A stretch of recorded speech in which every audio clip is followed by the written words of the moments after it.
সিলেটের এক আলেম ইসলামী আন্দোলন যোগ দিছে। তাকে প্রশ্ন করা হয়েছে কি আমরা কি হক না? বলে নিশ্চিত হক। তা তুমি আর এক জায়গায় কাজ করো, তুমি হক তালাশ করার জন্য যাইনি, তুমি হক তারাও হক, কিন্তু আমি যাওয়ার কারণটা ভিন্ন। বলে কি কারণ?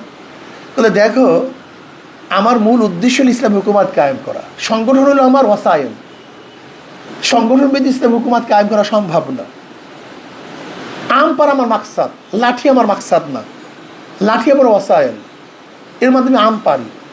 কিন্তু আমি যে লাঠি দিয়ে আম পাড়তে যাই, সেই লাঠিটা তো বড় হয় না, বরং ভেঙে যায়।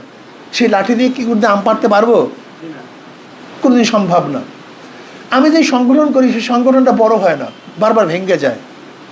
কিন্তু ইসলাম হুকুমাত কায়েম করতে আমি পারবো না। কিন্তু ইসলামী আন্দোলন বাংলাদেশ এমন এক সংগঠন যেটা আস্তে আস্তে বড় হইতেছে। কি কথা ঠিক না? আশা করা যে ইনশাআল্লাহ একদিন না একদিন আম পাড়া যাবে।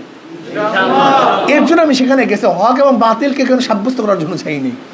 আমি কথাটা বুঝতে